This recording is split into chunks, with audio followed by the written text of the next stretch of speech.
Good afternoon, everyone. Today's meeting of the National Cabinet came during a week of what I'd describe was increased hope.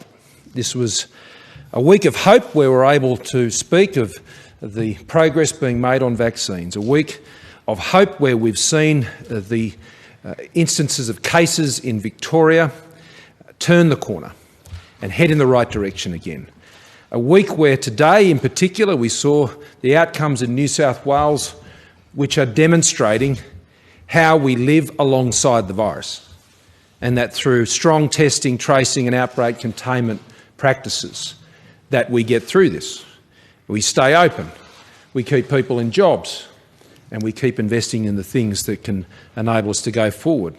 And in all the other states and territories where we continue to see positive news, hearing today from the Western Australian and Tasmanian premiers about the positive things they're seeing in their economies, particularly in their building and construction sectors, despite COVID.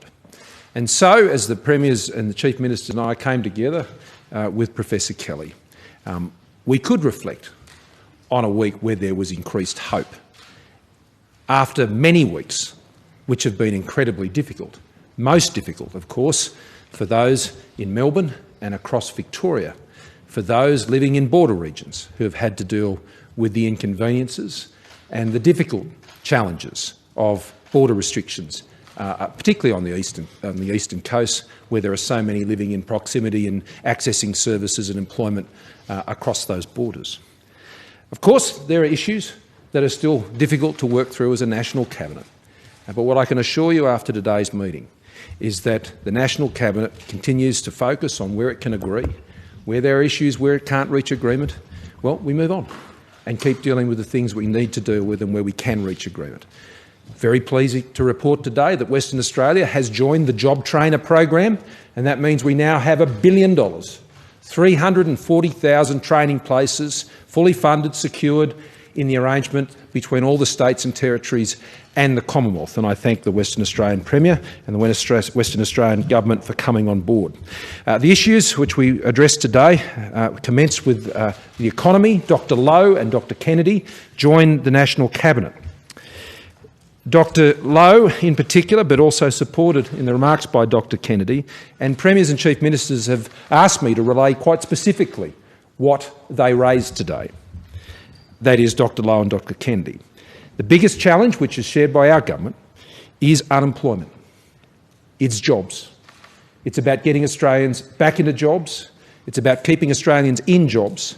It's about training Australians to get into jobs that will be there in the future. With unemployment expected to be at a measured rate of over 7% over the next 2 years, jobs is the issue, the number one economic issue. And with rates low and expected to be low and financial markets performing well, and rates being in a position where we could expect them to be for at least 3 years, if not more, which is what Dr Lowe told us this morning, it was important for governments to focus on three key areas. Three areas that I must say match exactly the economic policy of our government. Firstly, income support. JobKeeper, JobSeeker, other payments in support of persons across the country, of which is predominantly and overwhelmingly done by the Commonwealth, but state and territory governments are also engaging in that area, and we welcome that. Secondly, in the area of infrastructure programs and capital works programs, training and skills programs across energy, transport, housing, schools and hospitals. Thirdly, to ensure there is a greater ease of doing business and investment through areas like taxes and regulation, ensuring there is a dynamism that will be in our economy as it seeks to recover in the years ahead. It was very much an outlook that Dr Lowe and Dr Kennedy spoke of, not just for today, but for tomorrow and in the years ahead. And these are three critical areas. Now, particularly in relation to the second of these points, that is infrastructure and programs, these were areas that Dr Lowe was addressing specifically and directly to the states. As I've noted before, the level of Commonwealth investment in fiscal intervention in this crisis is well over 15% of our economy. as a share of state product of the states in total, around 2.5%. Now that ranges across the states and territories, but the Reserve Bank Governor called on the states and territories today to lift their fiscal investment over the next 2 years in programs of the nature that I've outlined, which didn't lead to permanent increases in public spending to the tune of 2% of GDP or $40 billion over the next 2 years. Now, right now, currently, all of the announced measures of the states and territories are currently sitting in the vicinity of just shy of $48 billion. So the Governor is saying there needs to be an additional $40 billion on top of that by the states and territories over the next 2 years. But this needs to be done in a coordinated way. Don't expect states and territories to be making announcements tomorrow morning about where that will be done. That will need to be done in a careful and purposeful way, in a way that builds and works off existing programs to get the maximum efficiency, that extends capital programs that are already in place, training programs like Job Trainer itself, which are incredibly important for supporting that adjustment. The debt that will be required to fund that is one that the Reserve Bank Governor said can be absorbed by the states and territories with their existing areas of exposure, and I would support that view. State debt to GDP, to GSP I should say, is far less than what it is for the Commonwealth, and they are in a position to raise those funds. And as you know, the Reserve Bank is active in the markets to ensure that the rates that they're able to borrow at are maintained at low levels for many years to come. And so there is an opportunity for them to do that. But the expenditure, of course, needs to be purposeful. It needs to be targeted. It needs to go where it's going to have the best effect. We had a very good discussion about that, about how state governments can be supporting local governments with their works and their measures, particularly as they reach out beyond metropolitan areas into regional communities as well. And we welcome that discussion. We spoke of things like water infrastructure and the like. Currently, as I said, it's around 2.4% of GDP, where the states in total, that's all of them together, currently have their measures, and that ranges from about 1.3% here in the ACT, that is their state product, to 3.7% of gross state product in Tasmania. So it's important that we do this together to make sure what the Commonwealth is doing, while we would be doing things in 100% capacity on our own right. Equally, state governments on things like housing and local government expenditure, which are completely in their bailiwick, they would do that, but we would seek to synchronise it wherever possible, and where there are infrastructure projects and other programs like Job Trainer, then we're doing them with each other and giving good forward plans to give confidence to the economy. Now, the second area that we spent quite a bit of time on today was aged care, and the work that we reported to you last time will be coming back to the National Cabinet, and the further work that is being done on preparedness. There was an agreement to how an emergency response operations centre would be established in other jurisdictions, modelled on what is being done in the experience in Victoria. It was noted that there are existing arrangements with states and territories currently, which are dealing with the demands as they're currently presenting in the states and territory, and there was no need at this point to move any of those other states and territories to the footing we have in Victoria with the scale of those operations. So that is acknowledged, and I particularly acknowledge the work that has been done in Queensland in that respect, and in New South Wales, where we've been working closely with them, and those programs are good. But if either the Commonwealth or the state or territory believes that we need to initiate taking that level of cooperation to a whole new level through an aged care response centre, then either jurisdiction can initiate that process, and that would be done on a bilateral basis. Now, to support those plans, today I'm announcing that the Commonwealth will be investing a further $171 million to extend our aged care response package and support the announcement that we have made. That takes our total investment in aged care throughout this pandemic to more than $1 billion. The government will be providing $9.1 million, in particular for funding to support the operation of the further operations of the Victorian Aged Care Response Centre. We'll be investing an additional $103.4 million in the already announced aged care COVID-19 preparedness measures. That includes workforce measures, activating National Emergency Call Centre surge capabilities for communications, particularly with families, funding compressed training programs for new workers, covering quarantine costs for interstate staff deployed, and strengthening the capacity to support aged care residents and their families with the grief and trauma associated with the COVID-19 outbreak. Now, these are all things that we've already been doing. We're going to need to be doing them for much longer, and further resource and support will be necessary. There's also a further $50.6 million that will be provided to extend funding for the second instalment of the aged care workforce retention payment that is due to be paid in September. And we're also providing an additional $9 million to the Aged Care Quality and Safety Commission to support their ongoing regulation of aged care. And Professor Kelly will talk a bit more about issues regarding assessments being made in aged care facilities. I was pleased to learn this morning, getting my report from Joe Buffoni, who heads up the Aged Care Response Centre, from today 40 facilities being visited each and every day in Victoria, and then that will progress into other states and territories. On the borders, we made further progress today. On the borders, I welcome the decision by the Queensland Government made as we went into this meeting and overnight, which has eased the restrictions for accessing health services from people who are coming out of hotspots, and also expanding the border zones in additional postcode areas. These are matters that have been raised, and I think is evidence of the working relationship that is there to deal with the practical issues on the ground of borders being put in place. Equally, New South Wales and Victoria have been able to come to agreements assisted by the Commonwealth, particularly in relation to the movement of agricultural workers, and as issues are being raised, particularly for access to medical services, then they are also being addressed. We also agreed today that in a fortnight's time we'll be coming back from agricultural ministers an agricultural workers code along similar lines to the freight code that we agreed 2 weeks ago, which just deals with the practical issues of how those in the agricultural workforce are managing their activities across these borders where they are in place. I will continue to interact directly with premiers, particularly in South Australia, New South Wales and Victoria, and in Queensland, on individual cases, and I thank them for their cooperation as we've been working through those individual instances. We also agreed that the medical expert panel, the AHPPC, we're referring to them, again, the issue of identifying what a hotspot is. Because when you have restrictions that are being placed on people's movement in the country based on what is and what is not a hotspot, there needs to be a clear medical and scientific definition of what that is.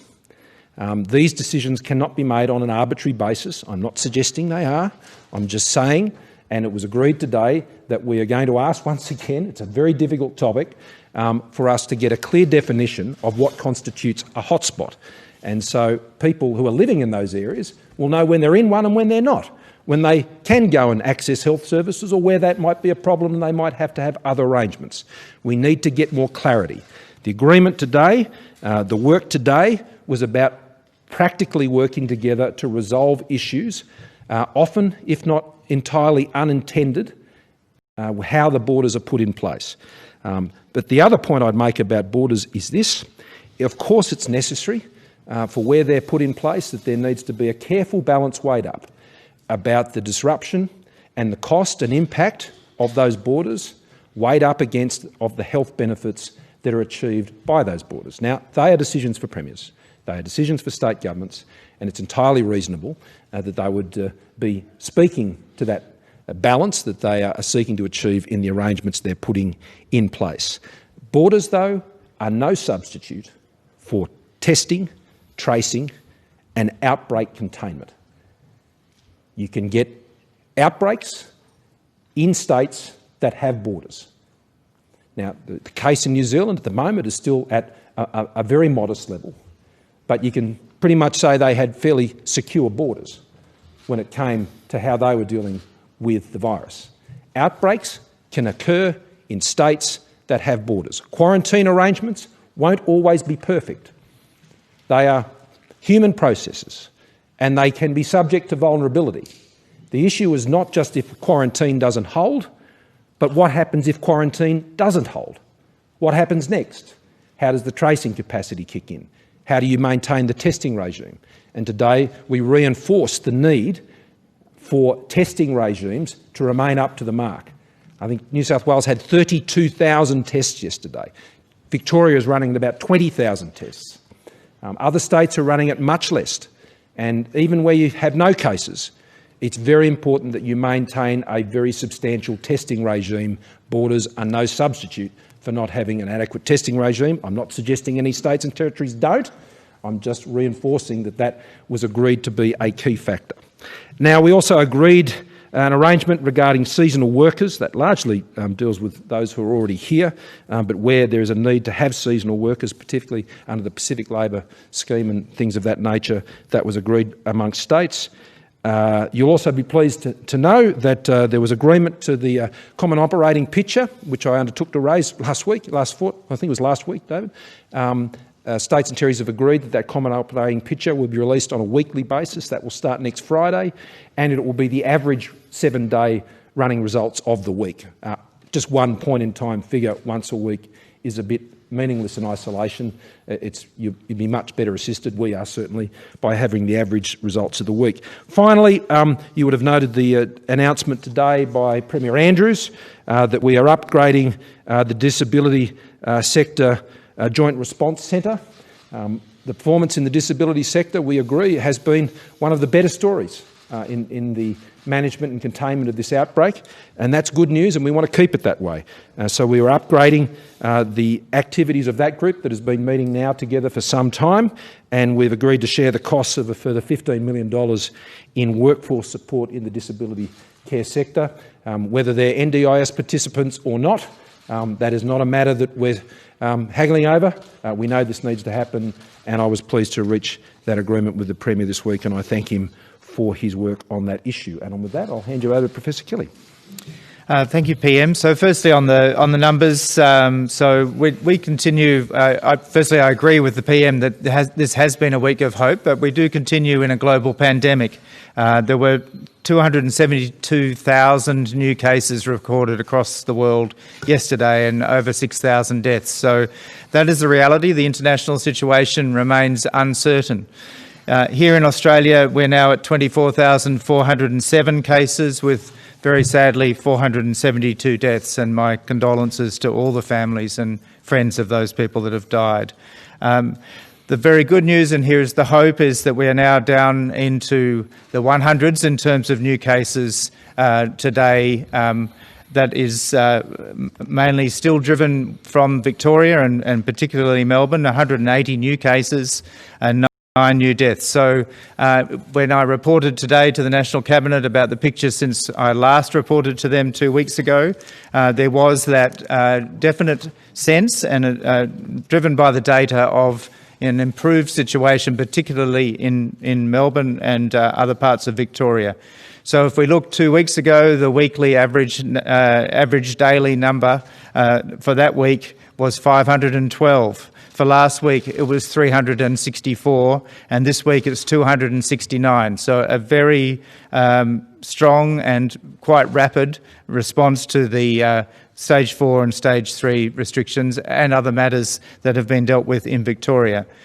The other very positive component to that, and this relates specifically to the border discussions that the PM has mentioned, is that there has definitely been a contraction of cases into the Greater Melbourne area, Geelong and Ballarat and Bendigo being two other parts of regional Victoria. But at the borders, both north and to the west, very few, if any, cases active there now.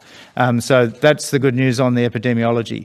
On aged care, the PM has mentioned. I would just say that the role of that centre in Melbourne that has been set up for the specific cases in Melbourne, we all hope will not have to be replicated. But it was very reassuring to me that the discussions we've had at AHPPC over the last couple of weeks have been taken on board by the premiers and first ministers, chief ministers, and so we now have a blueprint if it was needed, and it would be obviously in discussion with the individual states and territories if it was needed for the response.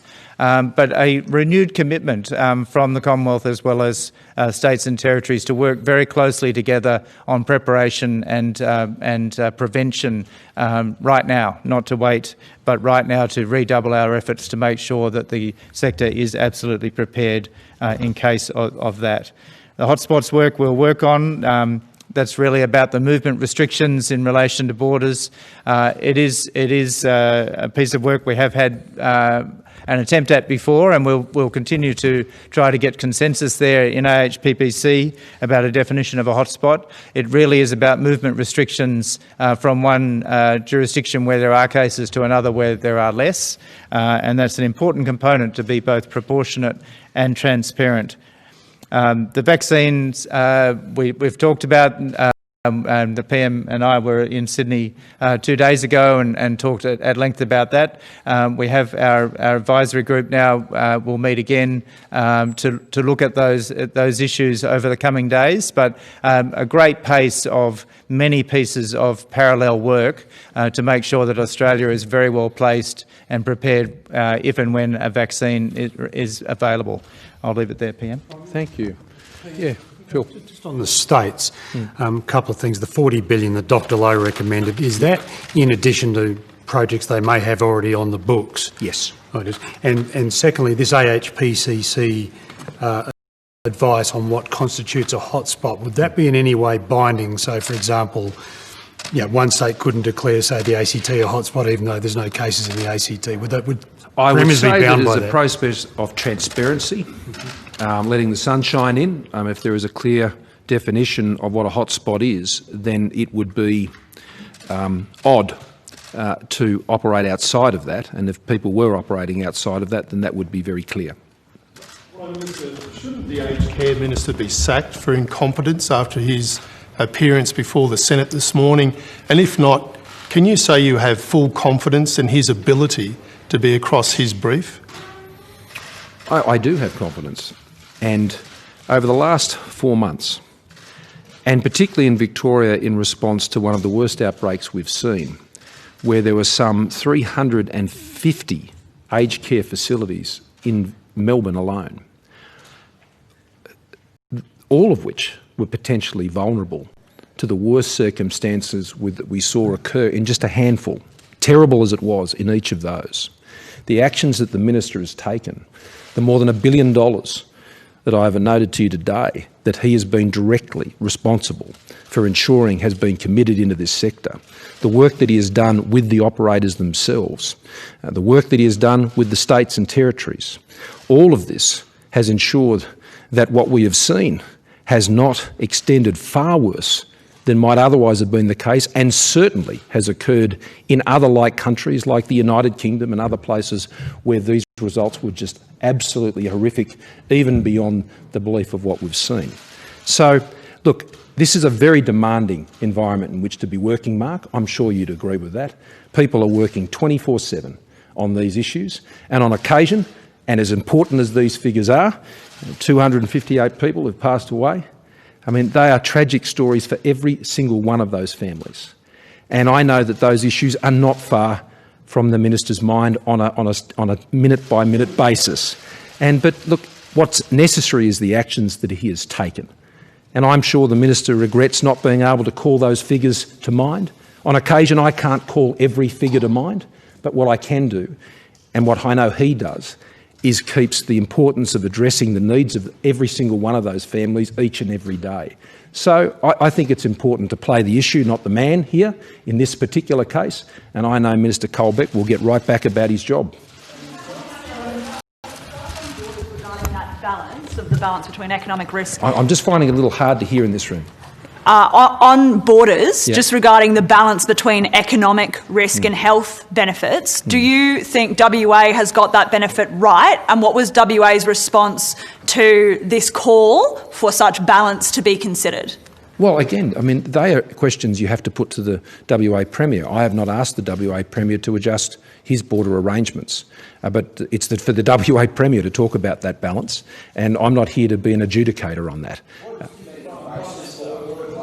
Minister, does the federal government believe there is a medical basis for border closures, with the exception of Victoria, in states where there's low community transmission? Well, again, they are decisions that states make where they are making borders and where they're doing that, acting independently. And it is for them to set out what that medical advice is and what the medical benefits of that are versus the other impacts that are there. We're all accountable for our own decisions. I'm accountable for the decisions that I make, and you're at liberty to ask me about them each and every time I appear here.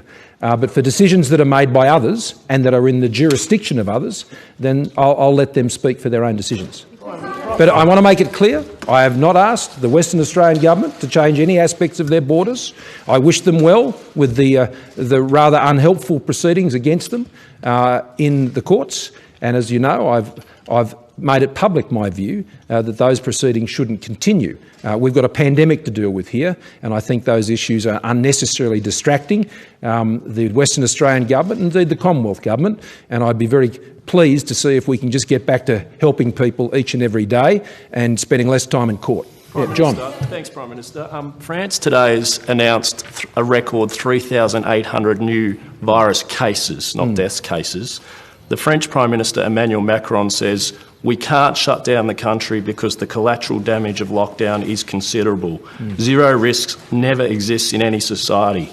My question is, do Australians' political leaders, including particularly the state premiers, need to level with the Australian public that it's inevitable that we have to live with some degree of risk with this virus, and that the quasi-suppression, or rather eradication strategies, quasi-eradication strategies in states like Queensland and Western Australia is not sustainable over the long run? Well, the National Cabinet position is a suppression strategy. That's the position of my government, and that's the position of the National Cabinet. You've characterised individual states' responses to that in a different way. But the suppression strategy accepts the point that you have made and the one that President Macron has made. And if you want a good demonstration of how you do that well, go to New South Wales. I mean, that is a state that has built its testing, tracing and outbreak capability to deal with shocks to the system and keep its economy open. And I think they have set, as I think Professor Murphy said today, the gold standard on how that works. They are the state which frankly has been under the most pressure of any state and territory in the Commonwealth. And their results today are simply magnificent in terms of the hope it gives to Australians that the suppression strategy can be successfully pursued. And I think they demonstrate the way forward as to how these things can be managed. Now, as you know, New South Wales has a border with Victoria at the moment. It was one that was put in place by both premiers and myself some time ago. And we worked daily, literally daily, to deal with any disruption, needless disruption that is occurring because of those borders. But they are not permanent borders, and I'm sure both premiers, like I, look forward to the time when they can be removed and life can go back to normal. But this is why I say disruption that occurs from those things has to be fully considered. The real strength of our ability to live alongside COVID is testing, tracing and outbreak containment. And that's where I think you've seen the New South Wales government have some great success. But I can tell you, I've known Gladys for a long time, and she's never someone to take anything complacently. And she does not take those results for granted one day. And I know they will continue with their strong application. I'd make another point about the French situation you refer to, and we've seen similar rather alarming results in Germany and in the UK. And that has occurred because people went to areas on leave, on holiday, where the virus was moving again, and now they're bringing it back. The Australian government hasn't done that. With some real hardship, I acknowledge, have had restrictions on people leaving and indeed the number of people that can return. But it's, as we've just seen in Europe, I think the wisdom of that approach has been borne out that that is not one problem that we have at the moment, that we have a few others and we'll deal with those. But I think, yes, we have to live alongside the virus. And I think New South Wales has demonstrated a great way to do that. Andrew. You and your aged care minister both said that you couldn't have anticipated an entire workforce in an aged care centre being wiped during an outbreak, when in fact the Department of Health was saying precisely this: 80 to 100% of the workforce may need to be isolated. Did you not get that advice, or you know, why the difference? Well, Andrew, I think it's important to quote me in context. And what I was referring to there was the immediate and without notice full removal of a workforce. And that was not a scenario that had been contemplated. That was not a scenario. The immediate, within hours, the entire workforce gone. No one there. And that was the situation that presented in a number of cases. And they were very distressing cases, but I can tell you what they did is they moved heaven and earth to get people there as quickly as possible. And that has meant that in the last several weeks, particularly when I returned to Canberra, that we have seen the number of facilities in what we call our acute Category 1 list remain at less than half a dozen. And the fact that 1 or 2 cases didn't turn into 20 or 30 or 50 cases, I think is to the great credit of the Victorian Aged Care Response Centre and the arrangements that have been put in place. But I know Paul wanted to make a few comments on that, if you wanted to, Paul. Oh, yes, PM. So, you know, that was an unprecedented event that happened at one particular one, and I remember the night very clearly, and what we needed to do, as the PM has said, to move heaven and earth to get staff in there. So, when something moves that quickly, all of the planning that can be done and was done and has been done from the very beginning of the pandemic here in Australia, from February and in March when the CDNA guidelines were published and have been republished 3 times. There's been a lot of planning that's gone into these sort of things, but that was an unprecedented event. Even at the places where we've looked at very closely in the New South Wales outbreaks early on in the first wave of the pandemic, it was a much more gradual approach in terms of staff being affected and residents being affected. 171 million for aged care, is that an admission that you weren't fully prepared for the speed and scale of what's happened in aged care? And you've indicated previously that there could be more money in the October budget for aged care. Is there still room for more to be done in the October budget, or is this what we're seeing today? No, yes, there will be more in two areas, but no, I don't think it is what you suggested, not at all. I mean, this is a continuation of programs that we're already running and that we now anticipate will be running longer. And so that's providing for that continued support over a longer period. So we've gone from 850 million to over $1 billion. So I wouldn't say 850 million up until this point has been an underinvestment. In fact, I'd say it's been a very significant investment. And the fact, without hesitation, as the Aged Care Minister, Mr Colbeck, has brought that to us, we have been very quick to respond, and myself, the Treasurer and the Finance Minister. In addition to that, there are two challenges going forward with aged care that we will be addressing further in the budget, but obviously, ultimately, when the Royal Commission makes its report next year and in the budget that follows that. There are the issues that, regardless of a pandemic, that we would need to continue to address. And then there are the COVID additional measures that will be further undoubtedly required. If there's one thing I've learnt during this pandemic is it ain't over until it's over. And it ain't over yet, and that means we will continue to provide the resource and the support and meet the needs that need to be met. And as they're presented, as the demands are there, then we have not flinched. We have not balked, not on one occasion. This is an unprecedented level of federal government support, whether it's in the health sector, the aged care sector, the disabilities sector, for income support, for JobKeeper employment wage subsidy support. We've got $1 billion invested directly in everything from feeding animals in zoos to ensuring that we're supporting entertainment businesses to be able to put on performances to keep people in work. So the federal government is more than meeting at 15.6%, I think, as a GDP, our obligations. Prime Minister, territories to shoulder more of the economic burden of COVID-19 if they keep their state borders shut for longer than necessary? And just a second quick one, have you asked the states and territories to consider expanding their capacity for hotel quarantine? We know we've got 18,000 Australians trying to get home. Let me do the first question. Well, Governor Lowe asked for $40 billion from the states and territories today, and that's over and above all their existing commitments and over the next 2 years. It's important that I stress again that Governor Lowe made the point that these should not be programs that have a tail on them, that lift the overall level of government spending on an ongoing basis. So they're quite targeted measures that support aggregate demand through the period of the pandemic to address the issues of unemployment as the economy gets back on its feet. When it comes to the impacts of border controls on what's happening, and a very good example is what's happening with flight network subsidies, aviation network subsidies.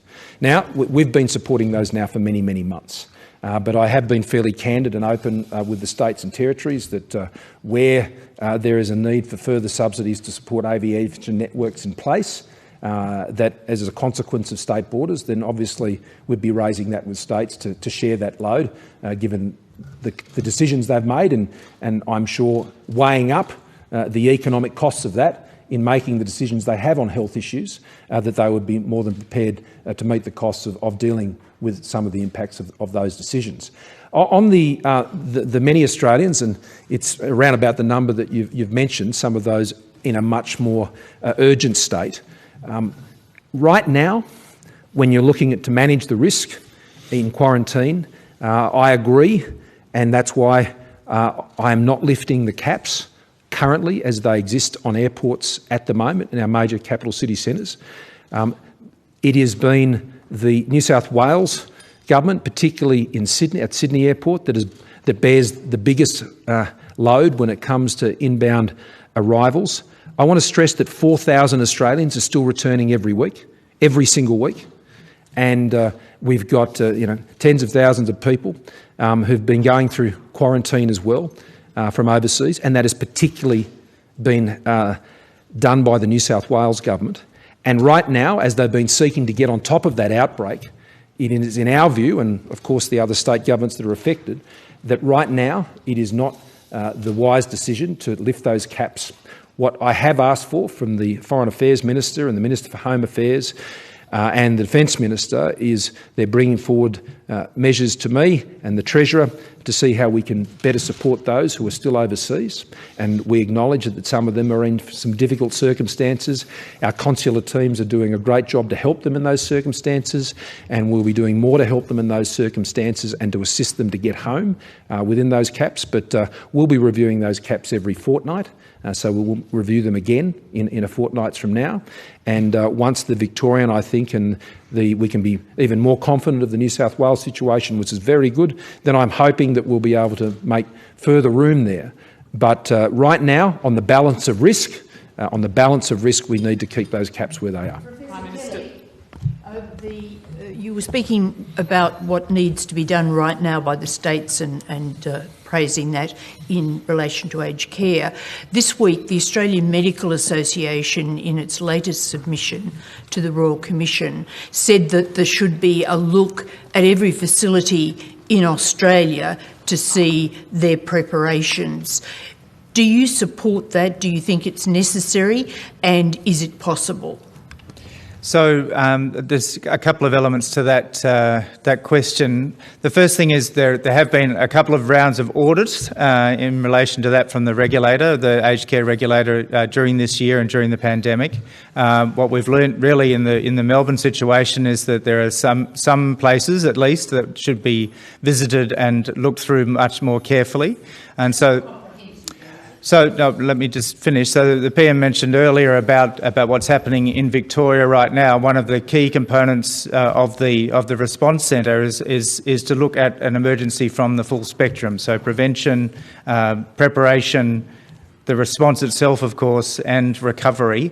And so whilst they've been dealing with those really difficult situations of the response in the early weeks, they're now moving very rapidly to having specific staff that are going specifically to every they're planning to do every single aged care facility in Melbourne first, and then the rest of Victoria, and then moving into New South Wales to do exactly what the AMA is calling for. To go there not only to look at what the preparations are and what the particular facilities say that they're doing, but to actually check and on other the states ground. as well, eventually? Yes, so they're starting on those two because that's at the moment that's where the active cases mainly are. But starting with those ones that are at the moment doing well, but still within a community transmission event in Melbourne of some great proportion, they want to make sure, firstly, at that point that they are ready, and that's looking at all of the plans, the training of staff, the PPE use,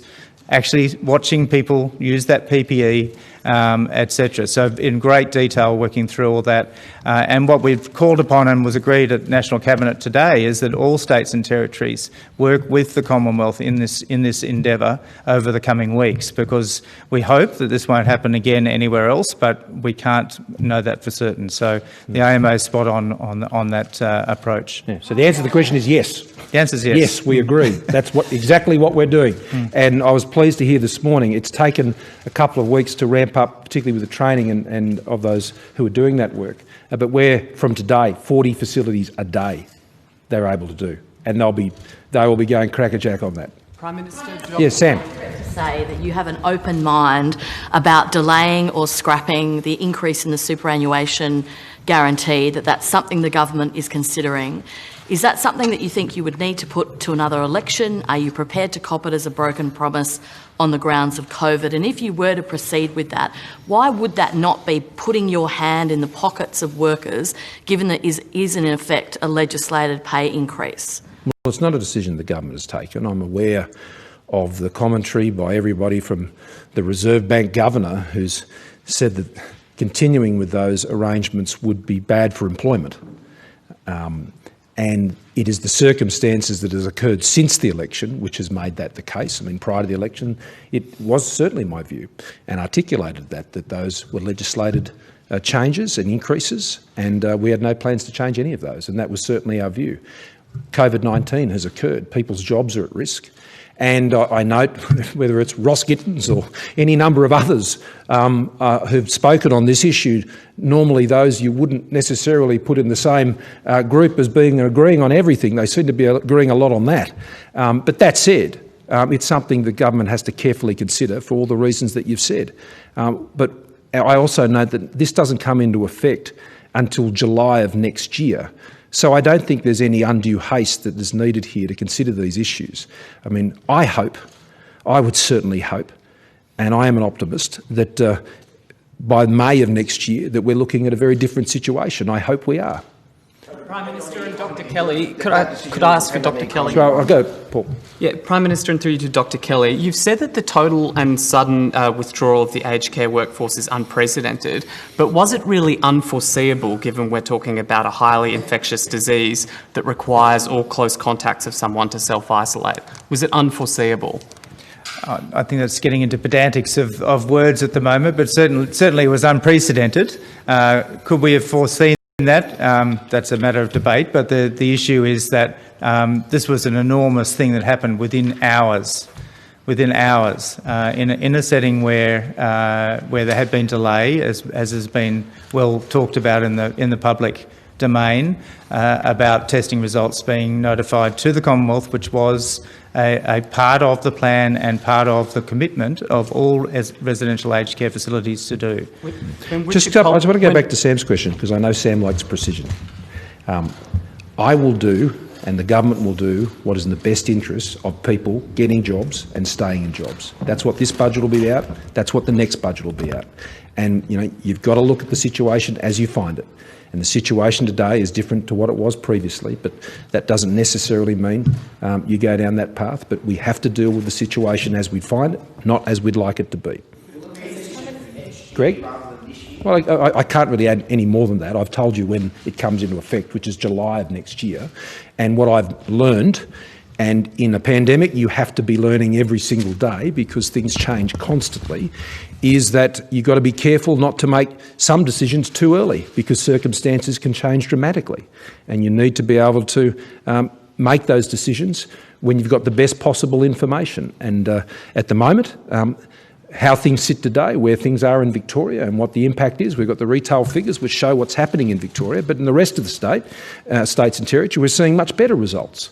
So I think we have to continue to observe how the situation unfolds and make decisions at the right time in the national interest, which is what we'll do.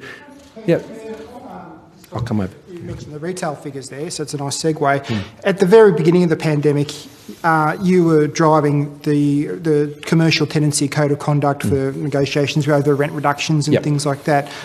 That's obviously an onus that's put on the states to impose those code of conducts. A lot of them are coming up to be expired in the next few weeks. Victoria's already rolled over theirs.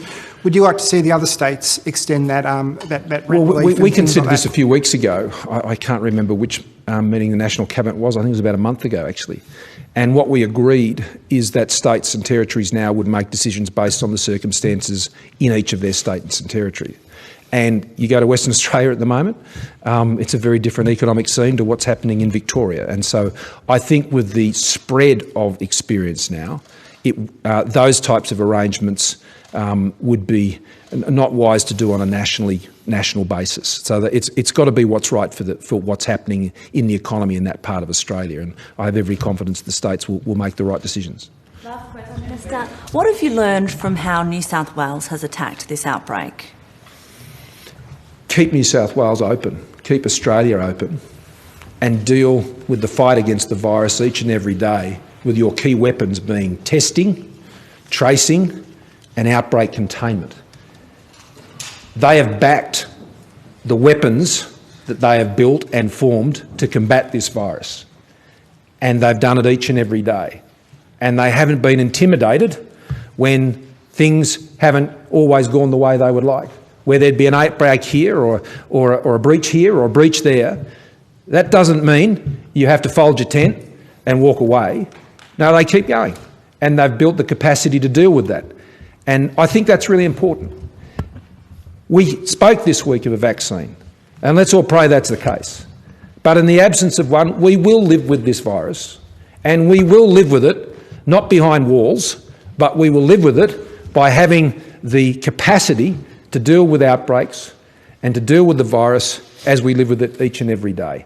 Now, what National Cabinet sought to do today, particularly in referring again this matter of outbreak areas to the AHPPC, was, I think, get some greater transparency and understanding of where there are hotspots and where restrictions would particularly need to be in place. It wasn't a hard decision about the New South Wales-Victorian border, although it is hard to implement, and there have been hard implications for people who have had to deal with that. But the need to have that isolation of Victoria was self-evident, and that, I think, has been very important in constraining its spread to other parts of the country. And so all of these measures have roles to play. But I do commend the New South Wales Government for keeping New South Wales open, always leaning forward to keep New South Wales open. That's my approach. I want to keep Australia as open as we possibly can, and we've got to keep managing this twin challenge of a health pandemic and a COVID recession. But I can tell you this, we're doing better than most and many of the developed world in this situation. I mean, when you compare what is happening in our economy to the economies of Europe and America, and when you compare us on our health situation to what is occurring in the developed economies of the world, I would rather be in Australia than anywhere else in the world, because we have this optimistic way of looking to, let's keep this place open, let's continue to strive for the life we want to live in Australia, but doing it in a responsible way that deals with the challenges and keeps that spirit of the fight up each and every day. Thank you all very much.